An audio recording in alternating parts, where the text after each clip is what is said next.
This is Chechnya, May of 2004. A parade on the 59th anniversary celebration commemorating the defeat of Nazi Germany in World War II. A bomb blast rocks the stadium in the capital city, killing more than a dozen people, including the newly elected Chechen president and other government officials. Dozens more suffer injuries from the explosion that came from a bomb built into a concrete pillar. This is why experts fear that despite Russian President Vladimir Putin's so-called Ring of Steel security in Sochi, it may already be too late.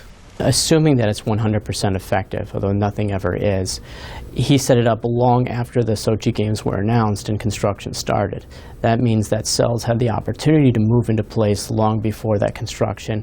Ian Von Gordon is Director of Operations at the Diplomatic Protection Training Institute in Youngstown, Ohio, which provides security to civilians in high-threat environments. He's an expert on terror groups in the North Caucasus. So there's probably people who applied to work for either contractors, construction companies, or the Olympics itself, and then they were brought in by those companies as contractors or employees. An estimated 100,000 contractors have been working in and around Sochi building venues for these Olympic Games. They expand sewers, they drive buses, and it is nearly impossible to vet all of them, says Glenn Howard, president of the Jamestown Foundation, a research institute in Washington, D.C. So this is a big problem just by itself, and the people that have already come to Sochi to work, they could have planted a bomb. Like the parade in 2004. Experts say Chechen separatists may have planted those explosives in the stadium structure as many as 3 months earlier.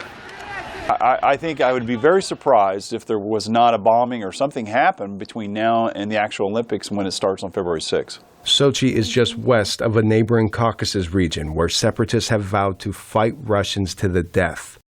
Andrew Kutchins is director of the Russia and Eurasia program at the Center for Strategic and International Studies in Washington.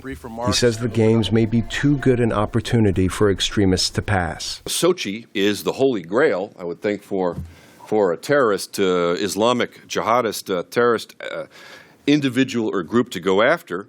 So in a way, we have kind of the ultimate showdown. You have an unusual or unprecedented situation where you have people from all over the world, civilians, participating in a highly publicized event. While Russia continues its effort to keep terrorism out of Sochi, the biggest threat to securing the Olympic Games may already be inside.